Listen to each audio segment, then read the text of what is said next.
Sa likod ng bawat paglayag ng mga mangingisda, may mga tahimik na nagbibigay lakas sa araw-araw.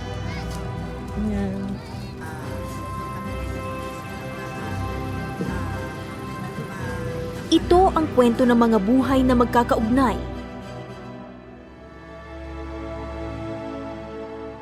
Sa dagat at sa pampang, kung saan ang bawat paglalayag ay hindi lamang para sa sarili, kundi para sa buong pamilya at komunidad.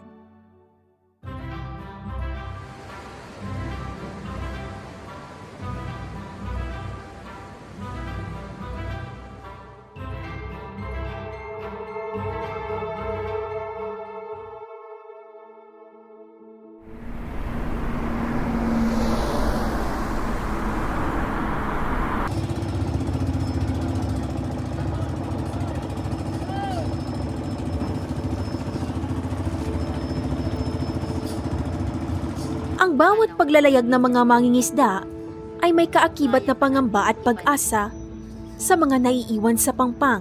Sa tabing dagat ng Zambales, dito nabubuo ang mga kwentong hindi lamang tungkol sa hanap buhay, kundi sa paghihintay, pag-asa, at sama-samang pagbangon. Si Ate Royal at ang kanyang pamilya ay matagal nang naninirahan sa tabing dagat. Hindi man palaging tiyak ang kita sa bawat paglaot, nananatiling payak ngunit masaya ang kanilang pamumuhay. Mahirap na masaya. Bakit po? Minsan po kasi pag lumalaot sila, walang kasiguraduhan minsan yung huli, gano'n.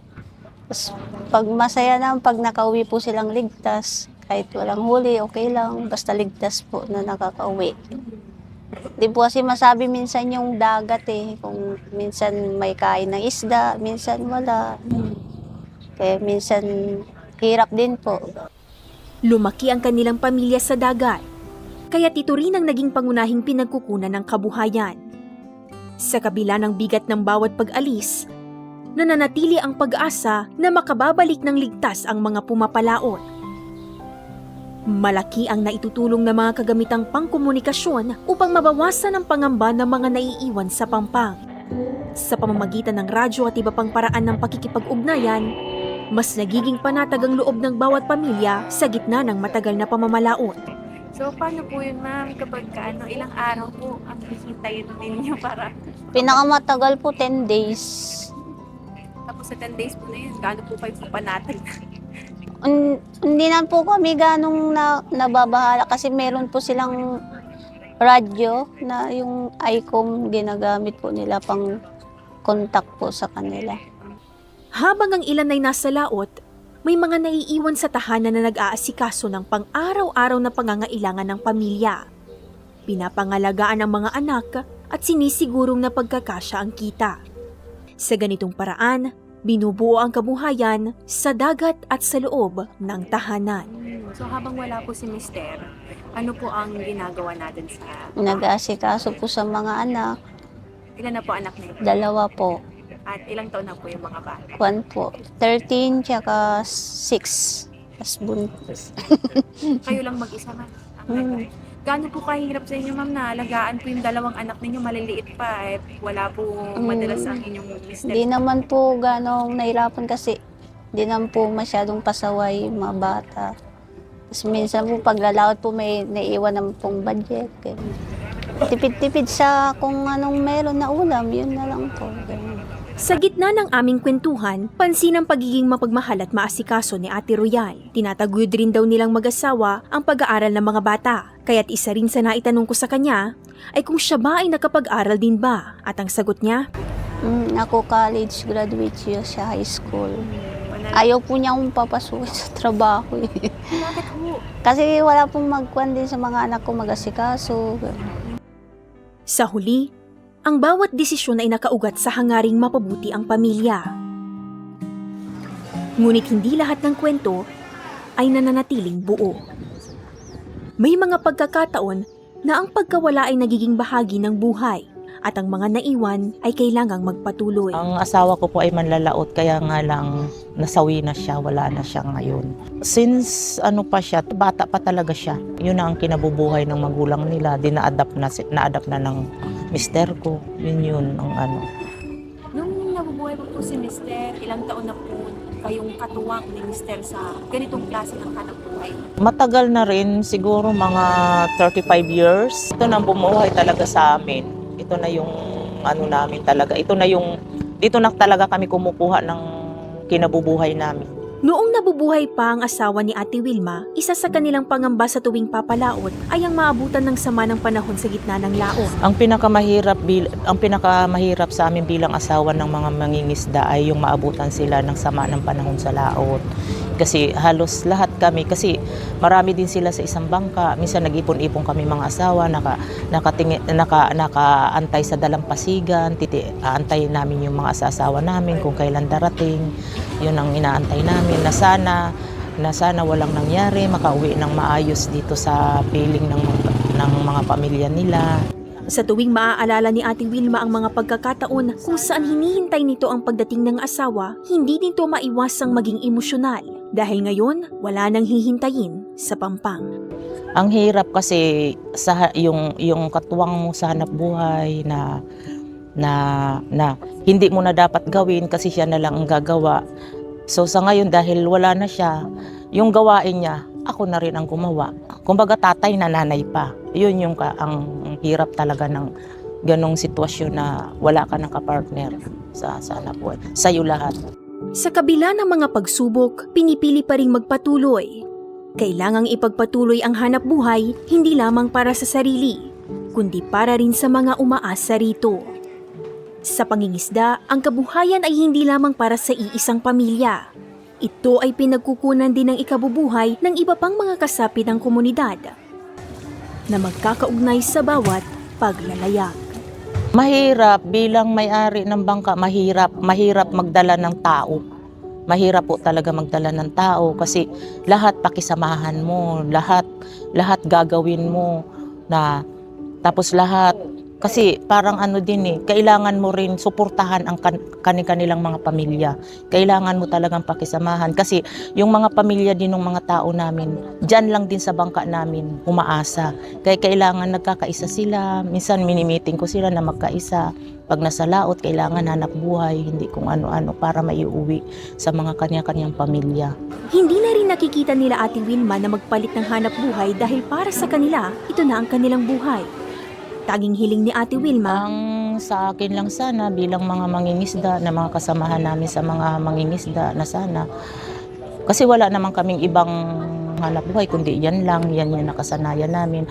Ang ano lang sana namin na magtiyaga, magtiis sila kami. Tapos suportahan na lang namin yung mga katulad sa akin, yung anak ko, suportahan ko na lang kung anong kailangan nila sa laot, kung anong ihahanda na lang namin. Ang sa amin lang sana matulungan sana ng gobyerno ang mga mangingisda.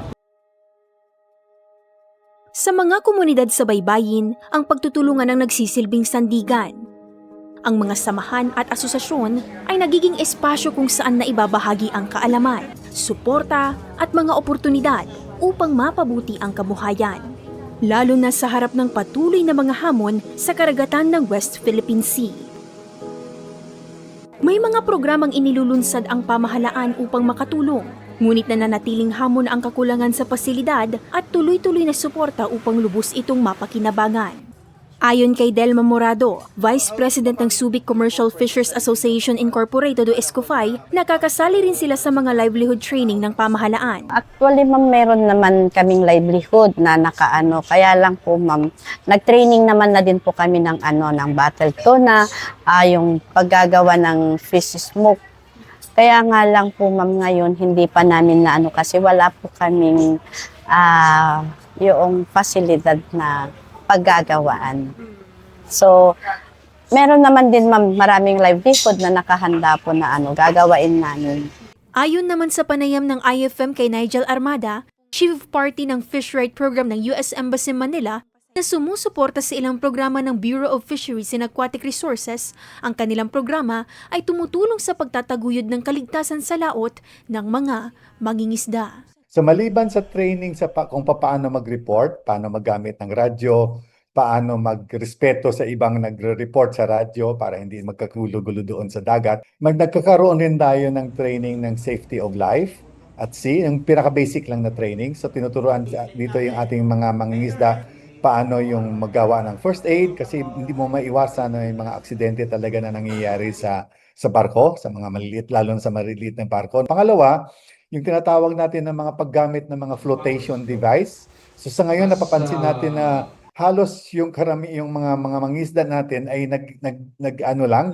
nagdedepende lang na pag may nangyari ay nang pagkaroon sila ng styrofoam na makapitan o kaya may mga ilan-ilan sa kanila na may mga life vest. So importante nito na ibigay na importansya, may ibigay sa kanila na importante itong mga bagay na to na hindi lang ito dapat na dekorasyon lang sa dagat, pati yung mga firefighting, no?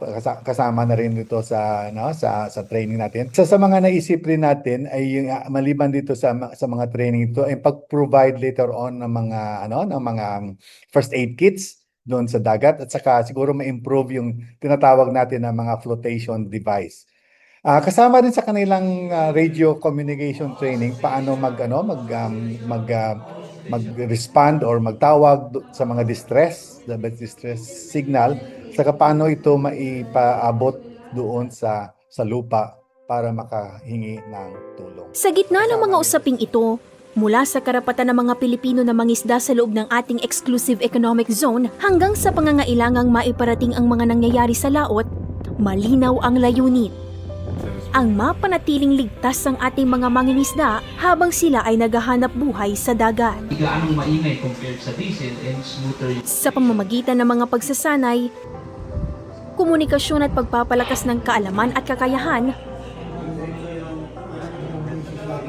sinisikap na masigurong sa bawat paglayag may kaakibat na proteksyon at suporta.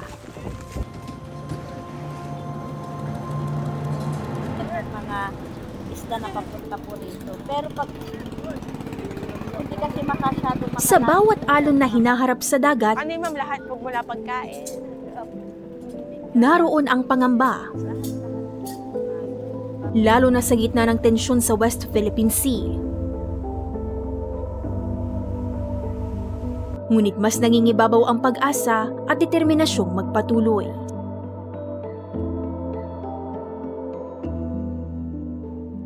Sa bawat bangkang pumapalaot, dala ang pangarap ng pamilya at buong komunidad. At sa ugnayan ng dagat at lupa, nabubuo ang kwento kung saan ang kabuhayan, kaligtasan, at pag-asa ay iisang layunin. Ako po si Joanna De Vera at ito ang aking dokumentaryo.